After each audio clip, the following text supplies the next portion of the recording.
Assalamualaikum warahmatullahi wabarakatuh. Bismillahirrahmanirrahim. Apa kabar teman-teman, sahabat Julius, sahabat Unrifa, dan sahabat Bamtri? Bismillahirrahmanirrahim. Rabbi shrah li sadri wa yassir li amri wahlul 'uqdatam min lisani yafqahul qawli. Sebelum kita mereaction, kali ini ada video orang-orang yang penipu, yang menyebarkan kabar hoax. Kita tidak akan biarkan. Kita harus reaction dan harus adakan perlawanan. YouTube by YouTube, channel by channel, konten by konten. Ketika mereka membawa syubhat, kita tampar dengan kitabnya. Mari kita simak dulu apa yang saya tampol, siapa yang saya tampol, apa yang saya sampaikan. Tapi kita intro dulu ya.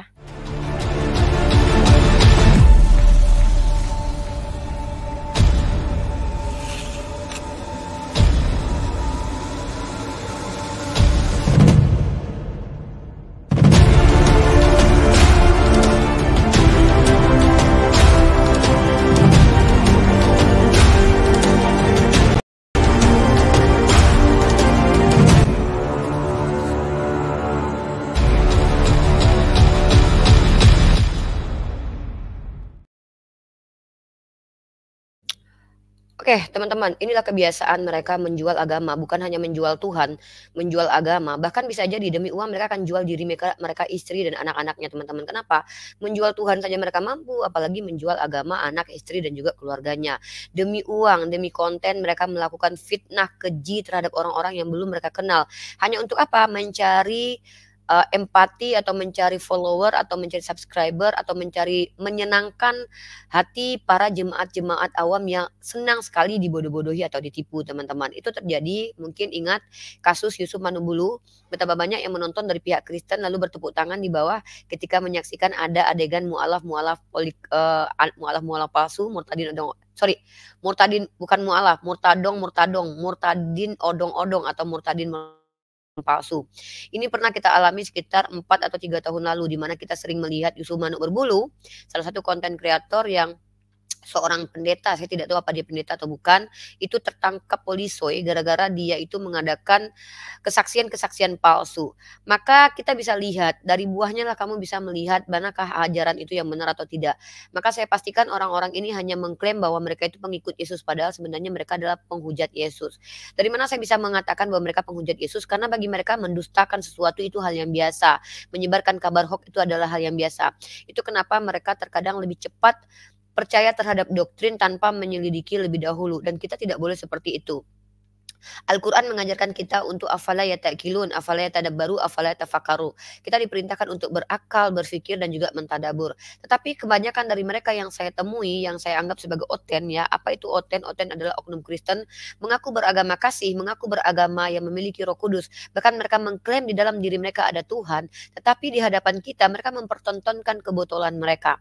Kenapa saya katakan mereka mempertontonkan kebotolan mereka? Pertama, ketika mereka berdiskusi dengan kita, kebanyakan dari mereka putar-putar-putar dan tidak menjelaskan dengan menggunakan kitab mereka, tetapi mereka hanya menyumpalkan perkataan mereka ke dalam mulut Tuhan mereka, seolah-olah yang mereka ucapkan itu adalah pesan Tuhan, padahal yang mereka sampaikan hanyalah asumsi liar atas kejahilan atau kebotolan mereka. Nah, ada perbedaan antara bodoh. Saya tidak sepakat. Bodoh itu saya pikir adalah orang yang belum tahu. Bedanya orang bodoh dengan orang pintar adalah yang satu adalah orang yang sudah tahu, yang satu orang yang belum tahu. Maka orang bodoh bisa jadi pintar. Tapi kalau orang udah jahil, tolol, botol, maksudnya udah bodoh dan tolol, itu masuk karena dia sebenarnya tidak memiliki cacat logika, tetapi dia sengaja untuk membuat logikanya jadi cacat atau menghindari membantah kebenaran itu karena memang dia sengaja untuk melakukan hal itu. Kenapa? Karena dengan hal itu dia mendapatkan keuntungan. Contoh, membenarkan doktrinnya, mendapatkan AdSense YouTube, kemudian mendapatkan view, mendapatkan subscriber, dan mendapatkan tepukan tangan dari orang-orang yang menyenangkan dirinya dengan cara dibodohi. Nah, banyak kejadian seperti itu. Contoh Taipudin. Taipudin itu adalah seorang penista agama yang memang sudah mengklaim dia adalah mantan seorang penjahat, memang seorang yang tidak punya akhlak baik ya. Seharusnya si Taipudin ini kalau seandainya menjadi Kristen dan Kristen itu ajarannya benar, maka dia harus menjadi lebih baik lagi seharusnya. Tetapi justru dia bahkan membela KKB, teman-teman. Saya punya video, nanti saya tontonkan betapa orang-orang Kristen yang diwakili oleh Taipudin, kalau jemaat Taipudin itu kan seorang pendeta ya, maka mereka mensupport kemerdekaan dari Papua. Mereka bahkan menjadi pengkhianat negara, padahal mereka percaya, padahal mereka punya ayat di mana mereka mengatakan, "Kami patuh kepada negara." Tapi tahu nggak, Taipudin itu setelah kabur ke luar negeri, apa yang dilakukan? Dia berusaha memecah belah Indonesia dari luar. dan itu diikuti oleh jemaatnya yang ada di Indonesia. Jemaatnya yang ada di Indonesia tidak sadar bahwa dengan membela Taipudin itu hanya akan menghancurkan diri mereka sendiri karena mereka masih tinggal di Indonesia. Sementara si Taipudin itu tinggalnya di luar negeri. Ini orang-orang seperti ini, orang-orang yang berbahaya dan bahkan dia dipanggil pendeta sama seperti Paul Jong. Tahu kan bagaimana Paul Jong dia membela bahkan menjelek-jelekkan negara kita, padahal dia itu membawa agama Kristen. Memalukan dan mengerikan teman-teman. Saya berharap tidak banyak orang-orang seperti Taipudin ini ya. Kalau orang Taipudin seperti Taipudin ini banyak, hancur negara kita. Hanya karena doktrin agama, mereka kemudian menghalalkan segala cara bahkan mencoba merusak persatuan di negara kita. Menghujat di negeri ini, kemudian kabur ke luar negeri setelah mereka mau ditangkap polisi atau dilaporkan. Inilah kelakuan mereka. Mereka itu memang adalah sindikat penghujat. Siapa yang saya katakan mereka? Taipudin, Suntini, Sopikatul, Kiamat, Agatha, Lina Wijaya. Mereka sindikat penghujat. Mereka bisa jadi berbeda denom ya, bisa jadi mereka tapi kebanyakan dari mereka memang Tritung ya, rata-rata Tritunggal yang paling banyak. Dan mereka ini adalah orang-orang yang ketika tidak mampu berhadapan dengan kita, para apologet Islam dalam ranah dialektika lintas iman yang mencoba untuk akademis, mereka itu akan tercirit-birit, mencret, lalu menghujat. Setelah menghujat, apa yang mereka lakukan? Kabur ke luar negeri. Dari luar negeri, apa yang mereka lakukan? Mengkhianati negara kita. Dengan salah satunya adalah si Paul Jong dulu tahu kan, kalau dia sempat menjelek-jelekkan negara kita. Kalau Taipudin apa? Dia mencoba membela KKB. Itu ada, saya videonya ada, saya rekam ya. Bahkan dia menaikkan narasumber tentang bahkan menggunakan isu agama untuk membela orang-orang yang ingin keluar dari Indonesia ini. Ngeri teman-teman. Orang ini ketika dia di luar negeri dia menampakkan aslinya, tapi di Indonesia tentu dia takut memperlihatkan aslinya. Kenapa? Mayoritas di Indonesia adalah Islam. Tentu dia tidak berani sembarangan karena mungkin masih ada rasa takut terhadap mayoritas umat Islam. Tapi sekarang rasa takut itu di antara mereka sudah tidak ada lagi. Mereka minoritas saja, paling banyak di antara mereka tuh menghujat. Ketika kita counter, mereka tuduh kita menghujat. Nah, salah satu konten kreator yang sering menyebarkan fitnah teman-teman namanya itu adalah siapa ya? Namanya itu adalah Arif Gulo. Dari namanya orang Nias ya teman-teman ya. Si Arif Gulo ini adalah seorang YouTuber yang menjual fitnah. Dan teman-teman tahu tidak, inilah saya bilang jemaat-jemaat awam yang tidak belajar ini senang dengan tipu-tipu yang dilakukan oleh umat Kristen yang mengklaim Polikardus, Polemikus, Polocet, atau pendeta, atau YouTuber. Dan mereka tuh menikmati pembodohan, mereka menikmati kedustaan yang dibawa oleh tokoh-tokoh yang penyesat-penyesat ini. Ya, bahkan di agama Kristen mayoritas pun, kalau ada orang Kristen yang pintar, yang punya otak, punya akal akan tahu nih, gue dikibulin ya sama orang-orang ini. Sayangnya kan kebanyakan dari mereka tertutup sehingga mereka pikir ya udah gue bela aja walaupun salah, yang penting kan seagama. Ngeri kalau seperti itu ya. Kalau kita tidak ada cerita seperti itu, benar katakan benar, salah katakan salah. Kita tidak akan menerima orang-orang yang beragama Islam melakukan kesalahan. Seperti kita tidak terima logika menginjak Bible ya. Ingat, orang yang tidak menerima si logika menginjak Bible itu adalah Bang Zuma, saya. Justru kamilah para apologet ini yang tidak terima dia nginjak Bible. Karena itu menciderai diskusi lintas agama. Karena itu sudah masuk penghujatan. Dan anehnya si logila ini menginjak Bible di Komal Kristen. Disupport sama orang Kristen. Tertawa bersama-sama. Inilah, coba kalian bayangkan. Kalau si logila ini tidak ada bersekongkol dengan Christian Prince, si cepot, ngapain si Christian Prince membiarkan kitabnya diinjak sama logila? Ada desain apa di belakang ini teman-teman? Perhatikan, dia menginjak Bible di ruang Kristen. Kalau memang orang Kristen itu tidak rela kitabnya diinjak, tentu si logika akan diturunkan. Tapi ini tidak diturunkan, dibiarkan berlama-lama. Padahal logika itu udah bilang nih dari gigit-gigit Bible. Ekspresi logika mengejek-ngejek Bible itu udah ada. Tapi mereka malah memutarkan musik, bertepuk tangan. Rekam. Saya khawatir mereka sengaja membuat marah umat Islam dengan mempertontonkan ini loh umat Islam jahat, nih logila nih jahat nih ya. Tapi karena itu tidak berhasil, ternyata kami tidak pro kepada logila, kami justru kontra dengan penista agama ini ya kan. Mereka akhirnya apa? Memfitnah Bang Zuma dengan mengatakan si logika itu menginjak Bible karena disuruh Bang Zuma. Ngeri teman-teman. Kalau memang Bang Zuma yang suruh, sudah pasti Bang Zuma saat ini sudah dijemput pihak kepolisian. Inilah ngerinya, mengerikan teman-teman. Mengerikan orang-orang seperti ini ya, menjual agamanya untuk memprovokasi umat, menghancurkan negara ini secara pelan-pelan. Ini kalau pemerintah tidak bertindak teman-teman, dibiarkan orang-orang hama-hama di NKRI ini dibiarkan hancur negara kita karena kelakuan mereka. Saya akan tunjukkan bukti-bukti fitnah dari Polycarpus, Polemicus, Apolocet yang membawa agama Kristen, tetapi pada dasarnya mereka mengencingi Tuhan mereka sendiri dengan kelakuan mereka. Pertama saya akan perlihatkan dari fitnah yang dilakukan oleh si Arif Gulo ini. Ini nyata teman-teman. Kalian kalau lihat YouTube dia, isinya itu semua fitnah, tidak ada data. Tidak ada penjelasan ilmiah, tapi hanya fitnah menyerang pribadi. Itulah dia.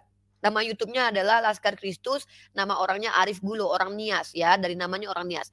Baik, saya akan tunjukkan satu video di mana orang ini adalah pemfitnah, tukang fitnah, YouTuber tukang fitnah yang sama selalu memberikan informasi hoax. Yang penting asal ngebacot aja dapat AdSense sudah. Ini ya saya tunjukkan. Nah, ini ya. Ini kemarin saya sudah pernah bahas tentang fitnah terhadap Bunda Ike di Komal Fatimah Sedekah. Justru Fatimah Sedekah ketampol berkali-kali ketika menuduh Bunda Ike itu orang terpelajar. Dia mengatakan konsekuensi dia menuduh Bunda Ike tidak terpelajar adalah dia mengatakan bahwa Tuhannya tidak terpelajar karena Tuhannya mengatakan orang lain bodoh. Itu ada dalam kitab Lukas, dan Paulus dalam kitab Galatia itu mengatakan orang Galatia itu bodoh. Sementara si Fatimah Sedekah ini mengatakan kalau ada kata-kata botol berarti orang yang mengatakan botol itu tidak terpelajar. Dengan demikian dia katakan Tuhannya sama Rasulnya itu orang tidak terpelajar, dia ketampol di situ. Tapi sekarang saya memperlihatkan satu video fitnahan dari si Arif Gulo orang Nias ini ya. Nih, mari kita lihat. Ini akunnya namanya TV Laskar Kristus. Dan tahu nggak teman-teman? Memang umat Kristiani senang sekali sepertinya dibohongi ya. Kenapa? Kok banyak yang nonton penipuan-penipuan seperti ini. Tapi kita anggap ini sebagai pembelajaran ke depan. Bahwa yang namanya doktrin melekat erat itu memang membuat orang tertutup mata, buta hati, buta mata. Seperti yang Allah katakan dalam Al-Quran. Dalam Al-Quran dikatakan ya, Bismillahirrahmanirrahim, summum bukmum umbyum fahum la yarji'un gitu ya. Mereka tuh punya mata tapi tidak melihat, punya telinga tapi tidak mendengar. Sebenarnya ada juga dalil seperti ini dalam kitab mereka yang disampaikan oleh Yesaya, bahwa ada orang-orang yang punya mata tidak melihat, punya telinga tidak mendengar. Tetapi sebenarnya teman-teman kita bisa membuktikan dengan dalil, data, dan jejak digital itu tidak bisa dibohongi nanti teman-teman ya. Kita akan melihat bagaimana fitnah keji dari seorang mengaku agama Kristen ini, tetapi ya kalau bisa kita bilang anti Kristus sih, karena dia mengaku Yesus itu sebagai Tuhan. Padahal dalam kitabnya yang tidak mengaku Yesus sebagai anak manusia, datang sebagai anak manusia itu anti Kristus. Ini dia anti Kristus ini memang keji kelakuannya, merusak negara, hama ya. Semoga pemerintah bahkan herannya ya, di negara kita tercinta ini sekelas Taifudin aja tuh YouTube-nya masih ada. Negara kita tuh seolah-olah tidak berdaya menghadapi penghujatan ini ya. Itu baru 1, 2, 3 orang ya. Seandainya akan muncul 10 orang seperti itu, saya yakin negara kita akan perang agama teman-teman. Lihat aja itu kalau tidak percaya. Nah, mari kita lihat teman-teman, mereka itu adalah umat pelayan victim. Mereka suka merasa teraniaya setelah mereka mengganggu orang lain. Mereka ganggu orang lain, mereka ditampar, mereka mengatakan aku teraniaya, aku tersakiti. Sama seperti Zionis ya, seperti pasukan-pasukan IDF ya. Giliran mereka yang mencoba menyerang, mereka tertawa-tawa. Giliran ditabok sekali, mereka menangis mencret pakai pampers. Itu kebiasaan dari mereka ini. Dan mereka memang pengikut Zionis ya. Karena mereka itu ya mohon maaf ya, memang doktrin mereka memang memuja-muja orang-orang Zionis karena mereka percaya itu Tuhan yang memilih gitu. Itu udah ngeri sekali doktrin sudah melekat erat, dan bahkan saya pernah bahas tadi malam dengan seorang yang tidak beragama ya. Dia mengatakan dia penyembah pohon pisang ya, dia tidak menggunakan agama dalam kehidupannya. Dia mengatakan begini, bayangkan kata dia kan, even dilihat sekalipun sama oten-oten di Indonesia ini mereka membela Zionis. Padahal sudah jelas-jelas si Netanyahu itu adalah orang yang jadi buronan di organisasi PBB dalam mahkamah di PBB. Dia dikatakan sebagai penjahat perang. Tapi apa yang terjadi? Yang namanya oten-oten di sini yang ngaku-ngaku anak rohani Yahudi. Ya, mengaku Yahudi rohani, mengaku anak Tuhan. Mohon maaf ya, itu kan klaim ya. Pengakuan kalian anak Tuhan itu kan cuma klaim kalian gitu. Mengaku Yahudi rohani ini memuji-muji, menjilat-jilat pantatnya Yahudi. Padahal mereka diludahi sama orang Yahudi. Jijik nggak sih? Jijik banget tahu. Tapi udahlah kita tonton dulu video kebotolan dari si Arif Gulo ini. Ini harus kita viralkan. Diviralkan teman-teman ya. Semoga ini viral. Dan semoga kita tahu siapa penipu-penipu dari kalangan yang mengaku beragama. Tapi penipu, pendusta. Ingat ya, Ulangan pasal 18-20 itu barang siapa yang mengatakan sesuatu yang tidak disampaikan oleh Tuhan. Nah, orang itu harus mati. Kita lihat aja kehidupan si Arif Gulo ini. Tukang fitnah ini ya teman-teman. Mari kita lihat. Mari kita simak videonya. Namanya temanya itu nonot, ya toh. Jadi Bunda hanya ingin memberikan apa sedikit ya cerita masalah pernonotan. Bunda cerita pernonotan. Oh iya, karena bahaya ini. Sebab dari Bunda ini kan mantan Oten yang senior, gitu kan. Jadi itu salah satu penyebab Bunda hijrah, ya kan? Karena gini, waktu itu kan cerita sedikit aja langsung turun ya. Ya, masalah pernonotan ya.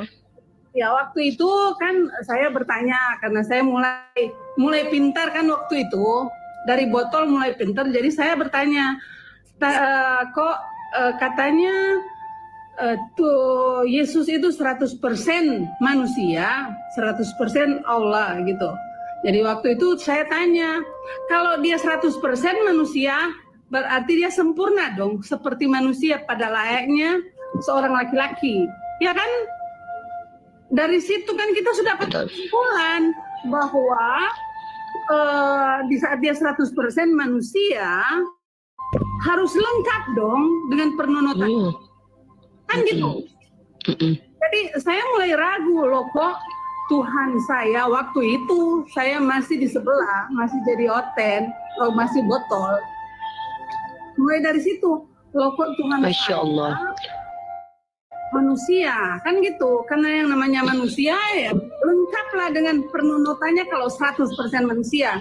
Itulah awal saya bertanya-tanya, akhirnya saya jadi pintar, saya belajar dan saya hijrah kebenaran. Oke?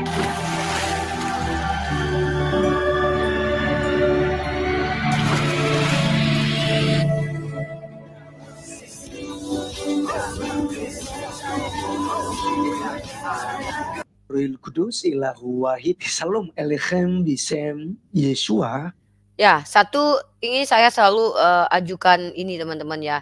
Orang ini tuh dasar ucapan-ucapan dia menggunakan bahasa Arab dalam agama dia sebenarnya itu enggak ada. Pertama orang nias ya, ketika kita diskusi dengan mereka kita bawa ini nih contoh-contoh kelakuan munafikun, ini apa kategori akut ya saya bilang ya. Orang ini kalau seandainya para Kristen-Kristen apologet ini kalau diskusi dengan kita, mereka selalu menghina bahasa Arab. Mereka menghina bahasa Arab dan mereka menghina kata-kata Allah. Bahkan mereka mengatakan, kami ini rakyat Indonesia, Tuhanmu nggak bisa bahasa Indonesia ya. Tapi coba giliran dia jadi YouTuber, dia pakai bahasa Arab, jijik kali saya lihatnya. Dia pakai bahasa Arab, dia ke Arab-Araban, Shalom Alechem, menggunakan bahasa yang ya bahasa Ibrani, bahasa Arab, bahasa Aramaik itu kan bahasa serumpun ya. Dan dia terlihat seolah-olah kalau dia itu terlihat menguasai bahasa Ibrani, terlihat menguasai bahasa-bahasa Arab, menggunakan cara-cara Islam lah.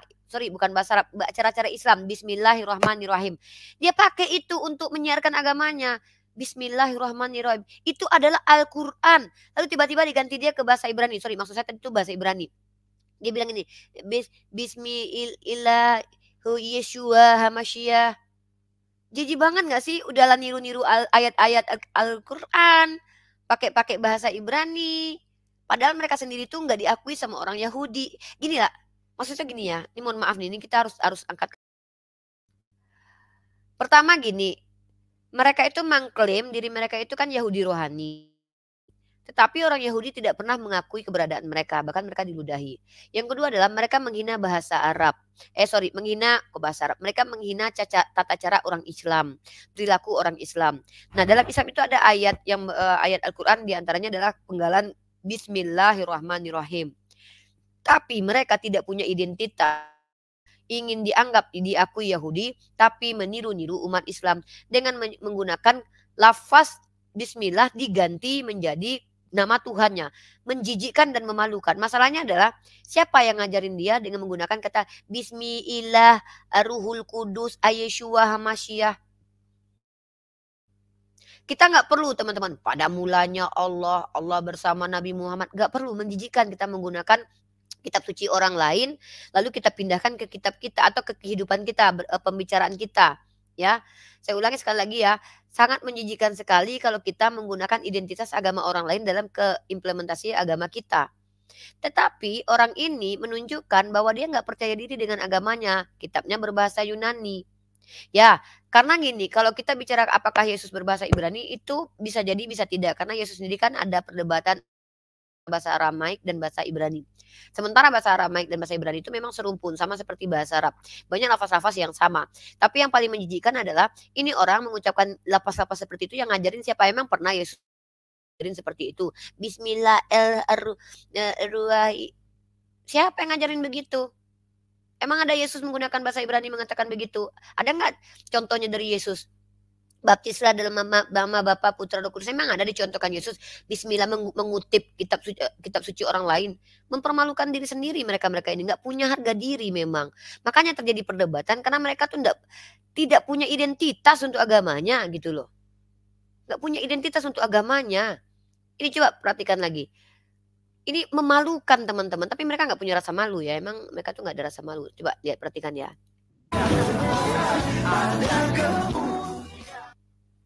Bismillah wal ibni wal ruhul kudus. Bismillah wal ibni wal ruhul kudus.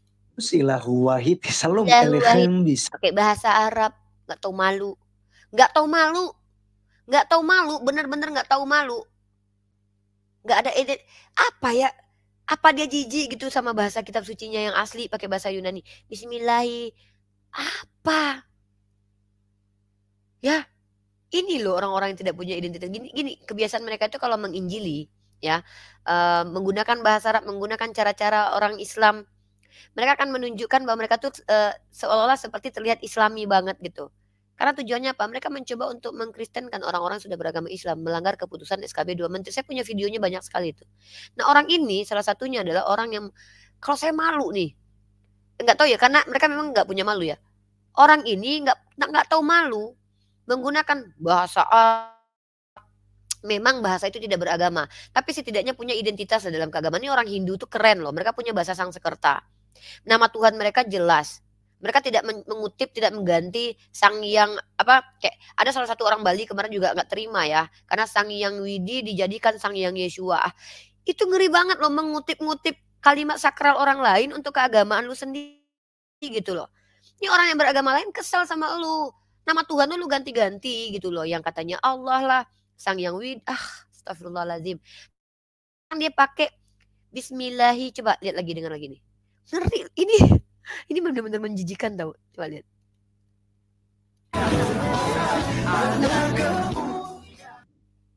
Bismillah wal ibni wal ruhul kudus. Bismillah wal ibni wal ruhul kudus. Coba. Bismillah.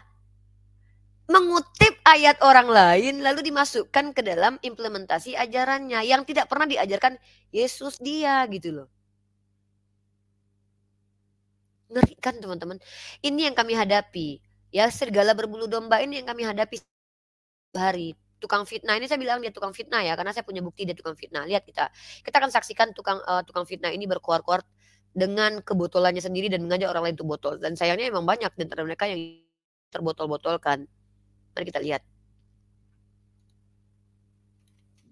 Ilahu wahid. Salam elechem bisem Yeshua. Kalau nggak pakai bahasa Arab, kalau nggak pakai bahasa Ibrani, seolah terlihat kayak keren banget lu bisa bahasa Arab, bisa bahasa Ibrani ya. Padahal kitab lu bahasa Yunani. Gini loh. Pakai bahasa Arab, pakai bahasa Ibrani, tahu-tahu kitab lu bahasa Yunani. Kenapa nggak pakai bahasa Yunani? Oi. Kenapa?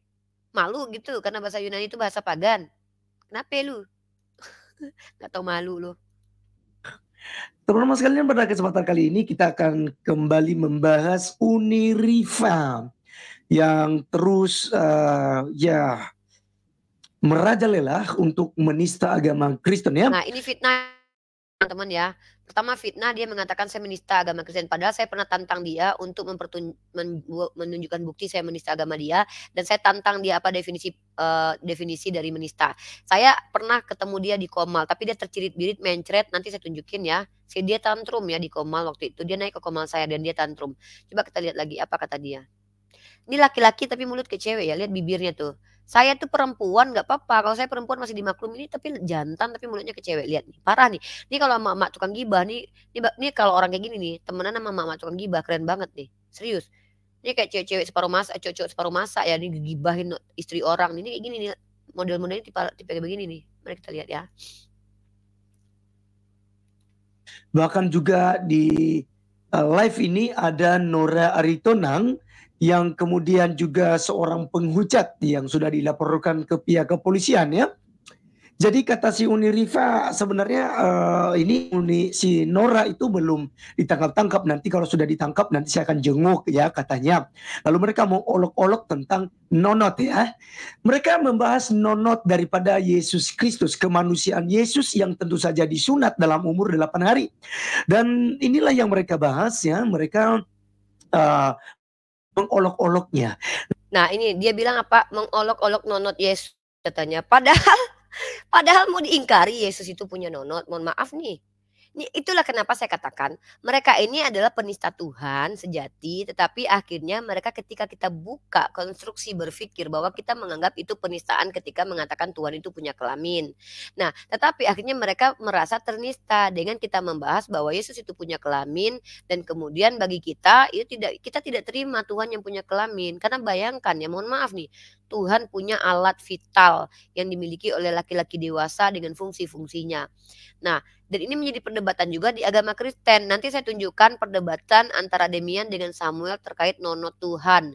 Orang ini nggak pernah nonton, dia nggak bahas tentang itu. Tapi dia membahas bagaimana Bunda Ike menceritakan kenapa dia, salah satu alasan dia menjadi mu'alaf adalah karena memikirkan bagaimana mungkin Tuhan punya nonot. Maka saya bilang, wah ini gara-gara pernonotan. Dan dia merasa Tuhannya dihina, kata dia nih. Makanya saya bilang dia tukang fitnah. Jelas-jelas di situ Bunda Ike menceritakan, saya dengan Nora mengatakan bahwa ya kalau memang Yesus itu punya nonot, emang itu penistaan? Tidak, emang Yesus punya kelamin kan? Kecuali dia mau mengatakan Yesus nggak punya kelamin nih. Tapi Bunda Ike menceritakan masuknya dia menjadi Islam salah satunya adalah critical thinking dia yang bangun, yang terbuka setelah memikirkan Tuhan 100% manusia. Dan dia akui itu, Tuhannya punya nonot. Lalu apa masalahnya coba? Kalau emang Tuhan punya nonot, ya imani aja ya kan? Kenapa malah ngamuk? Nah, teman-teman sekalian, yang menarik di sini ternyata Uni Rifa ini didukung oleh orang tua ya. Orang tua macam apa? Di situ dengan bangganya dia menampilkan muka mamanya yang aduh, Tuhan, ya. Dia tampilkan muka mamanya, lalu bangga dia bilang, oh bahas apa? Oh bahas nonot ya. Bayangkan ya, dia dengan beraninya mengajak mamanya. Nah ini dia, orang-orang yang otaknya memang sudah lecet teman-teman ya. Dia akan selalu, ini orang misalkannya datang ke rumah sakit, lalu dokter bilang begini, ini logikanya begini nih. Kata dokter begini, vagina istri Anda harus dijahit. Wah kotor jorok nih dokter, otaknya kotor nih, pasti otaknya mikirin vagina. Ah ini orang tipikal-tipikal begini. Padahal mohon maaf nih, dari kalangan mereka tuh, ketika saya diskusi dengan mereka dari apologet-apologet Kristen, kita bahas kritik teks yang dibahas selangkangan. Kita bahas konsep ketuhanan yang dibahas selangkangan. Kita bahas tentang hukum-hukum yang dibahas selangkangan. Mereka yang begitu. Tapi giliran kita membahas sesuai data, dan ini adalah membangun critical thinking bahwa Tuhan itu tidak akan bernonot karena ini sangat-sangat menistakan Tuhan. Dia bilang kita yang menista, padahal imannya yang mengakui Tuhan bernonot. Lucu kan? Ini yang aku bilang, tukang fitnah playing victim. Imannya, konsekuensi imannya, dia sadar ketika kita angkat konsekuensi iman dia di ruang publik, kita bahas, dia bilang itu penistaan. Maka sejatinya dia mengakui bahwa imannya itu menista Tuhannya sendiri. Mengimani Tuhan bernonot itu penistaan menurut dia seharusnya. Karena ketika kita bahas Tuhan bernonot, menurut dia kita menista Tuhan. Maka konsekuensi logiknya adalah Tuhan bernonot itu penistaan dan keyakinan dia menista Tuhan sebenarnya. Itu yang bisa kita ambil. Lanjut ya. Jadi dengan alasan bahwa edukasi, ya tentu saja itu bahasa-bahasanya kepada orang tuanya. Kedua, dengan alasan membela agama Allah ya. Kok agama dibela dan Allah dibela ini? Ya kan? Ini perspektif ini tidak di dalam kekristenan. Nah, inilah mereka nih nggak tahu malu. Mereka ya saya katakan kata merampok itu agak terlalu kasar ya. Kenapa saya katakan merampok? Karena orang Yahudi tidak terima kitabnya diterjemahkan atau ditafsir seenak udel oleh orang-orang Kristen, ya. Jadi kalau kita mengambil punya orang dan orang lain tidak suka, itu namanya merampok, teman-teman. Apakah ada orang Yahudi yang terima kitabnya diterjemahkan seenak udel oleh mereka dan ditafsir? Mari kita bahas. Saya akan tampol si muka Madesu ini ya. Saya akan tampol teman-teman dengan dalil di kitab sucinya. Dia bilang apa? Di agama Kristen itu kami tidak perlu membela Tuhan. Nah, itu saya katakan mereka mengambil kitab orang Yahudi, tapi doktrin mereka bangun sendiri. Apa yang ada di kitab Yahudi mereka langkahi dan mereka kencingi. Kenapa? Di dalam kitab Yahudi itu justru membela Tuhan itu sesuatu yang dibenarkan Tuhan, ya. Ini kita kasih ayatnya. Nah, saya tunjukkan kepada teman-teman dalam kitab Bilangan pasal 25 nomor 11, ya. Bilangan pasal 25, dan ingat ya, Bilangan ini adalah kitab orang Yahudi, teman-teman. Dan mereka mengklaim bahwa kitab ini adalah kitab mereka juga, gitu kan. Bilangan pasal 25 nomor 11. Saya akan tunjukkan ayatnya. Inilah tampolan keras buat oten-oten penghujat yang pernah baca kitab suci, kitab yang dianggap mereka suci, tapi giliran mereka mengambil kitab Yahudi, mereka bilang itu kitab mereka, tapi mereka mengencing kitab Yahudi. Suka-suka bapaknya aja mentafsir ya. Dibilang apa tadi? Membela Tuhan itu bukan iman dia. Oke, ini dia nih. Dia pegang kitab orang, tapi dia kencing itu kitab orang tuh. Dia bawa doktrinnya sendiri. Sok tahu dia tentang Tuhan. Padahal ini nih tentang pembelaan terhadap Tuhan. Nih saya tunjukin datanya. Mempermalukan diri sendiri. Pokoknya selagi mereka mangap, mulutnya terbuka, itu ditampol sama Bible. Rata-rata begitu. Si Fatimah Sedekah juga gitu kemarin. Nih, teman-teman kita baca dalam Bilangan pasal 25 nomor 11 ya. Mari kita baca, Markica, mari kita baca bersama-sama. Pelan-pelan, tenangkan jiwa kalian oten-oten penghujat ya. Pinehas, anak Eleazar, anak Imam Harun, telah menyurutkan murkaku daripada orang Israel. Oleh karena ia begitu giat membela kehormatanku di tengah-tengah mereka, sehingga tidaklah ku habisi orang Israel dalam cemburuku. Nih terjemahan kitab mereka loh. Terjemahan kitab mereka. Ini nih, membela kehormatan Tuhan. Lu pikir andainya logika kalian mengatakan ya, oten-oten penghujat ya, yang tidak pernah baca kitab. Kalau kalian bilang Tuhan yang perlu dibela adalah Tuhan yang lemah, lu mau bilang nih Tuhan yang minta dibela kehormatan ini Tuhan gak punya kehormatan? Pakai otak makanya kalau bicara, ngeri kalian itu. Nah, mereka pakai kitabnya orang Yahudi, tapi mereka langkahi. Itu kenapa saya bilang mereka ini adalah antikristus. Yesus bilang apa, dia bilangnya apa. Yesus ngaku apa, makanya pertanyaan saya yang susah dijawab sama mereka itu siapa Yesus menurut Yesus. Bagi mereka itu sulit untuk dijawab. Kenapa? Karena mereka akan bertentangan dengan kitab mereka. Dalam kitab mereka Yesus mengaku sebagai apa. Dan dia, tapi gini ya, kalau doktrin, oh saya percaya begini, itu urusan kalian. Itu kita nggak bicara doktrin, hak kalian beragama. Tapi ketika kalian bicara di ruang publik, hak saya untuk mereaction, menanggapi bacotan kosong kalian. Karena Indonesia tidak boleh mengizinkan orang-orang melakukan pembodohan. Apa yang saya omongkan harus sesuai. Saya menanggapi sesuatu itu sesuai. Harus sesuai ya. Yang saya tanggapi itu jelas. Orang ini saya tanggapi, saya katakan klaim. Orang ini pertama tukang fitnah. Yang kedua adalah orang yang menyebar kabar hoax. Dia katakan orang tua. Dia tidak mengatakan bahwa Bunda Ike itu orang tua angkat saya. Maka orang bisa menganggap orang tua Bunda Ike adalah mama kandung saya. Ini botolnya dia nih. Dia nggak cari tahu dulu siapa Bunda Ike. Padahal pada waktu itu saya dan Bunda Ike sudah terang-terangan nih. Bunda Ike jelas nih anak angkat saya nih Rifa. Tapi dia bilang di situ apa? Mama yang kalau orang lihat tuh kayak orang tua kandung. Nah dan dia kurang ajarnya lagi, dia bilang dia jelek-jelekan Bunda Ike di situ, orang tua macam apa katanya. Kan kurang ajar dia di situ. Bunda Ike ini seorang politisi yang melihat saya lebih ingin mendidik saya jauh lebih baik lagi supaya saya jadi seorang teolog yang benar-benar merepresentasikan Islam dengan kebaikan beliau sebagai seorang mu'alaf, menggembleng saya, mendidik saya lebih bagus lagi. Tapi dia fitnah Bunda Ike. Makanya saya bilang orang ini pembodohan, tukang fitnah, penyebar kabar hoax. Kenapa? Kebenciannya, ketantrumannya melihat orang yang masuk menjadi mu'alaf itu orang pinter kayak Bunda Ike. Sementara yang murtadin kayak botol, kayak Taipudin. Jadi yang murtadin orang-orang botol kayak Taipudin, M. Kucluk, tukang maling kambing, maling ayam. Tapi yang menjadi Islam mu'alaf itu orang-orang pintar seperti Bunda Ike, anggota dewan dari Partai Demokrat. Keren gak tuh? Dihormati lagi. Tapi yang murtadin, Taipudin, Fatimah Sedekah yang gak tahu siapa. Perbandingan murtadin dengan mu'alaf juga kita bisa bandingkan. Mu'alaf Kodondi, Ustadz Kenama, Bunda Ike. Murtadin, Fatimah Sedekah, siapa dia mantan PSK? Kita juga nggak tahu, jangan-jangan dia mantan PSK dan atau jangan-jangan masih jadi PSK sekarang karena kita nggak tahu. Sopi Katul yang mulutnya kayak sampah, Taipudin, terus si Kiai Murtad, si Daniel yang dari Syiah yang merogol si Putri Sion, yang nyebarin foto-foto Putri Sion, itu tuh. Jadi mungkin dia sakit hati kali ya, panas, akhirnya dia jelek-jelekan Bunda Ike. Tapi mari kita semak lagi, makanya saya bilang tukang fitnah, mereka nih orang-orang jemaat awam dari kalangan Oten yang sakit hati melihat kebenaran itu dimanjakan oleh tukang hoax seperti ini. Ya. Mari kita tonton lagi ya, tukang fitnah ini ya. Nggak tahu malu ya. Kalau saya sih memang dia nggak punya malu sih. Yang penting kan cuan, yang penting kan monetes, yang penting kan duit, yang penting kan jual harga diri, jual agama tuh nggak apa-apa, berdusta. Saya nggak tahu ya apakah yang dipakai ini dalil dalam kitabnya adalah karena dustaku kemuliaan adalah semakin melimpah ya, aku nggak tahu ya. Nggak tahu juga ya.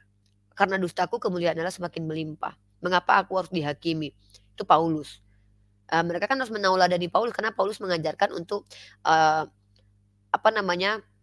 hanya satu Bapamu, aku Bapamu karena Injil yang kuberitakan, maka ikutilah tauladanku, atau dalam diriku ada roh Allah juga, ikutilah tauladanku. Jadi si Paulus ini adalah tauladan dari si Gulo ini. Gitu. Mari kita lihat videonya. Justru dibalik, harusnya Tuhan yang membela kita, bukan kita yang membela Tuhan ya. Itu dalam Kristen.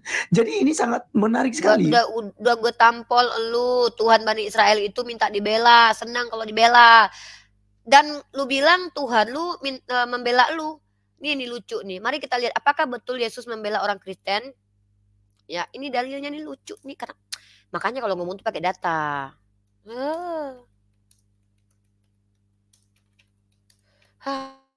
Tahu malu emang.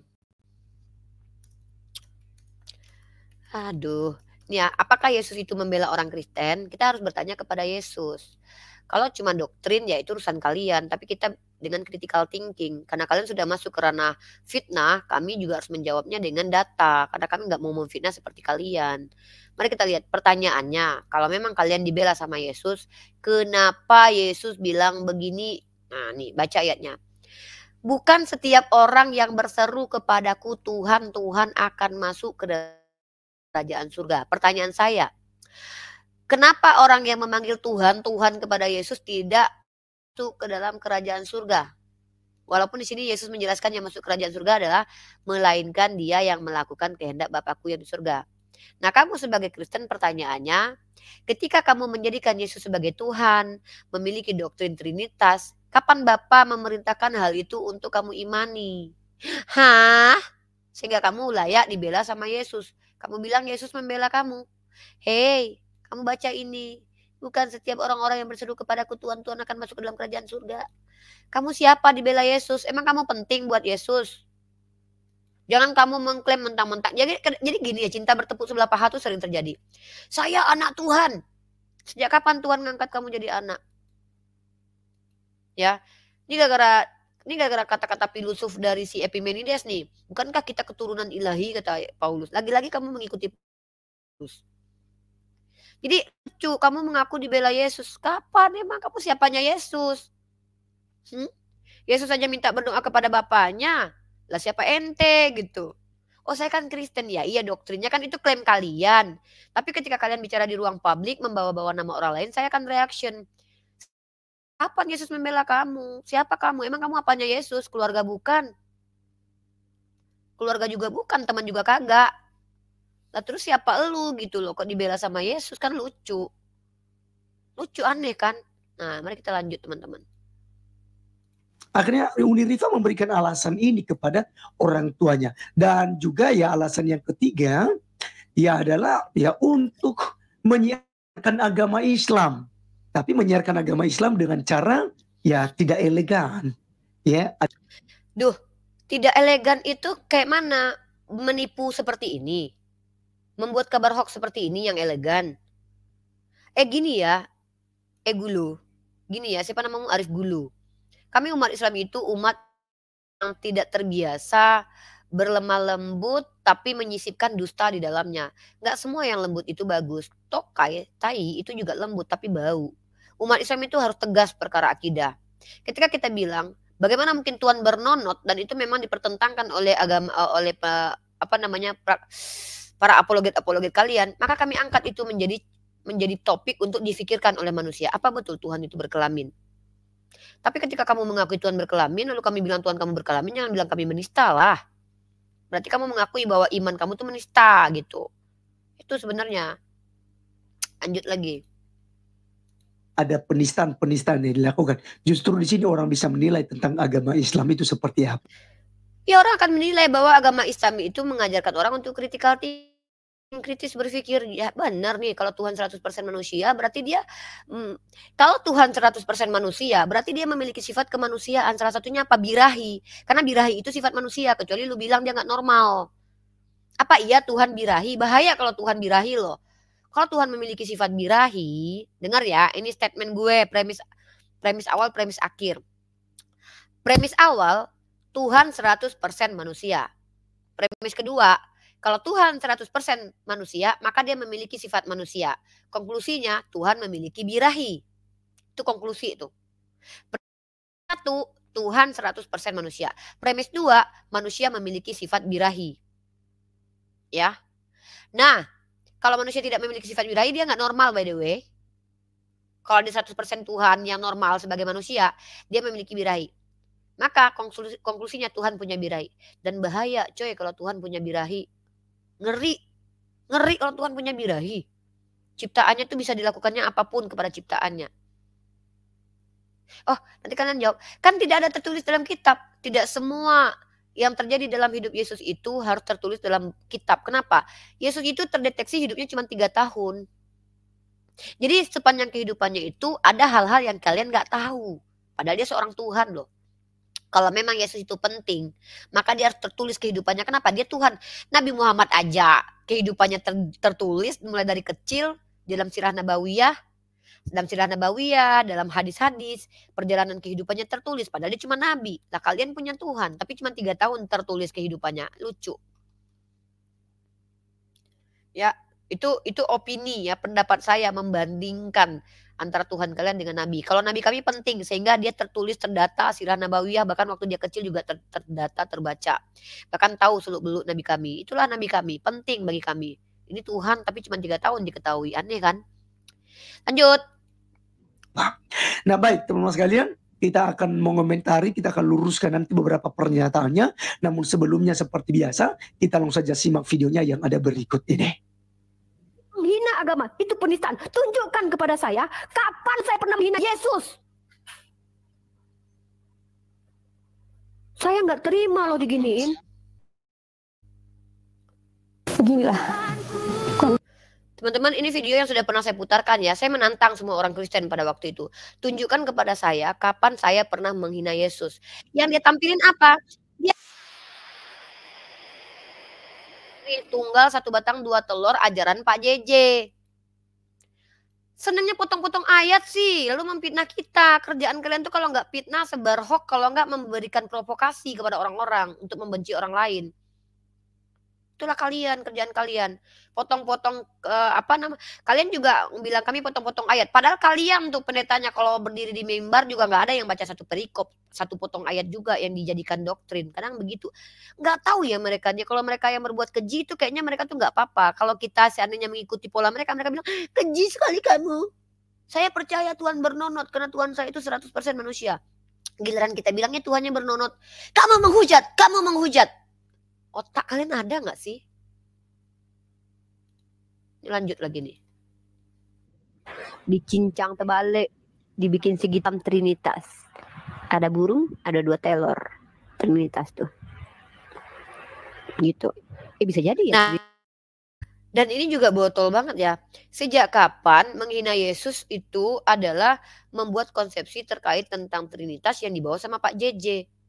Ini kalian tuh nggak punya cara lagi buat menjatuhkan orang gitu loh. Jadi kalian mengadakan hoax, berita-berita yang kalian menyebarkan hoax untuk memprovokasi orang, memotong satu ayat lalu mengatakan orang ini menista, padahal orang lagi diskusi, orang lagi menjawab. Makanya kalian ya umat Kristen kalau nggak sanggup melihat perdebatan lintas agama, jangan masuk ke komal debat lintas agama, jantung kalian nggak kuat. Karena iman kalian itu akan kami bongkar untuk menunjukkan kalau kalian tuh menista agama kalian. Pendeta-pendeta kalian tuh rata-rata blunder menjelaskan tentang iman kalian, mempermalukan diri kalian sendiri. Mari kita lanjut ya. Trinitas itu dari filosofi dari 2 telur, 1 burung. Gini, kan kayak iya kan gini kan? Ini telur. Itu ada burungnya gini. Wah. Ada-ada aja nih Oten. Nah, saya bilang ada-ada aja nih Oten.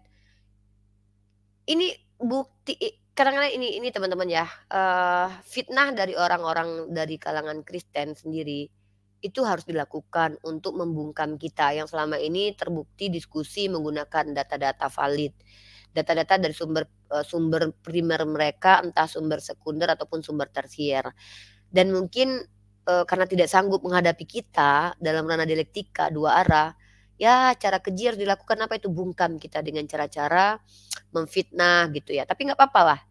Toh kita juga kenapa harus takut kalau kita benar? Emang kita harus kayak Agatha kabur ke luar negeri gitu, kayak Taipudin kabur ke luar negeri, Lina Wijaya bentar lagi juga kabur kayaknya tuh. Setelah melakukan penghujatan yang jelas-jelas mengutip sesuatu yang tidak pernah ada dalam kitab orang lain. Nah itu.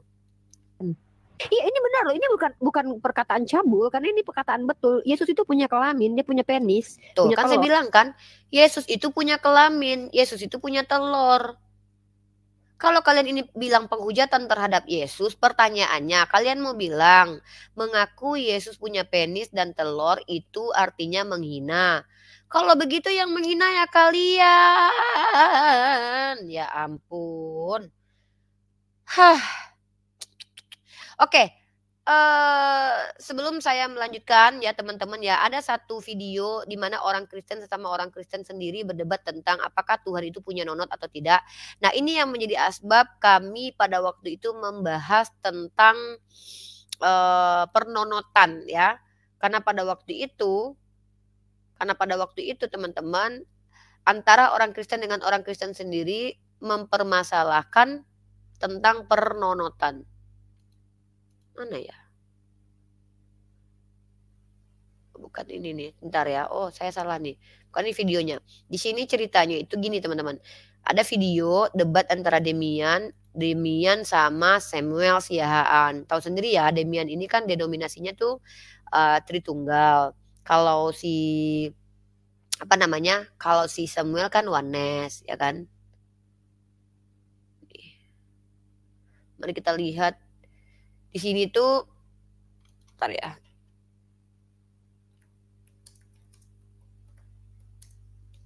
Bentar ya. Di sini ada video di mana Demian dengan Samuel berdebat tentang nonot Yesus. Berdebat tentang nonot Yesus beneran. Jadi kalau si Arif Gulo ini mau mengatakan bahwa kita tidak ada moral membahas nonot Yesus, berarti semua orang Kristen itu nggak ada moral berarti menurut dia. Ya.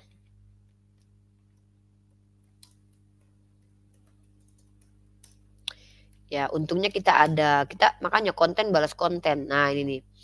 Rusaknya moral apologet Kristen dari debat siapa Tuhan mereka sampai debat nonoknya Tuhan. nih kita lihat di kontennya Julius aja ya, guys. Nih, mari kita lihat nih. Nah, saya pertonton. Ini asalnya. Jadi si konten kreator Madesu ini dia nggak peduli. Yang penting dia membawa kabar hoax kepada jemaatnya supaya dia ya mengenyangkan perutnya lah. Namanya juga cari duit. Beda dengan kelas kita. Kalau kelas kita tuh debat ya debat. Nah, mari kita lihat. Tuhan itu punya nonot, kata si Demian. Tuhan itu punya nonot. Tuhan itu punya nonot. Ini ya, ini dia. Masalahnya lo bisa jawab nggak? Kalau bapak itu Ya, bukan bapak, kalau bukan laki-laki. logikanya, gini. Logikanya Anda tadi bilang kan bahwa Tuhan itu menciptakan kita sesuai dengan rupanya, ya masih gambar fisiknya kan. Kalau gitu berarti Tuhan itu dia punya nonot gitu loh. Artinya dia menciptakan kita ini. Kan gitu. Ya, sudah. Kenapa saya ketawa? Gaya Demian ini kan orang timur ya, lucu dia. Tuhan itu punya nonot, kata dia. Lucu banget ya. Coba lihat, dengar lagi. Ya saja. Kenapa yang disebut pencipta pertama itu tidak disebut sebagai perempuan? Kenapa? Enggak melebar itu contoh. Kan dia mau buat persamaan kan?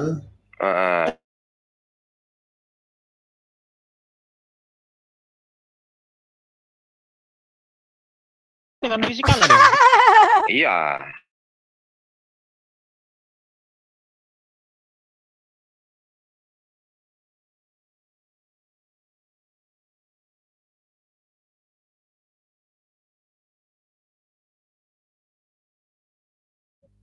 Si Demian aja ketawa, itu orang Kristen guys. Si Demian ketawa, aja ketawa guys. Wow, kata Demian, iya kata Samuel kan, Tuhan itu punya nonot. Kata si Demian, mereka sesama mereka aja ribut masalah nonot Tuhan kok. Si Arif Gulo ini aja yang mainnya kurang jauh, dia nggak tahu perdebatan lintas agama itu diisi oleh orang-orang seperti apa. Ini saya katakan ya, nanti saya bongkar lagi fitnah si Arif Gulo ini ya, tapi di video selanjutnya. Dan kita tahu ya Bunda Ike di dalam video itu, kalau teman-teman boleh lihat, Bunda Ike itu adalah seorang mu'alaf. Dia mu'alaf karena salah satu penyebabnya adalah memikirkan kalau Tuhan 100% manusia, maka Tuhan memiliki tubuh lengkap dan punya kelamin. Kalau kelaminnya normal, maka dia punya atau sendiri ya, maka membuat critical thinking Bunda Ike terbangun. Akhirnya dia menjadi Islam. Di mana Islam adalah Tuhan yang disembah adalah Tuhan yang transenden, tidak berkelamin, tidak memiliki penis, tidak memiliki bulu, tidak berbentuk seperti makhluk, karena Allah Azza wa Jalla adalah Tuhan yang laisa kamitslihi syai'un. Berlepas diri kita dari orang-orang yang menghina Tuhan, dari orang-orang yang bicara tanpa data, dari orang-orang yang memaksakan doktrin yang tidak sesuai dengan fakta dan data. Kita berlindung kepada Allah atas penghinaan terhadap nabinya, terhadap dirinya, dan terhadap agamanya.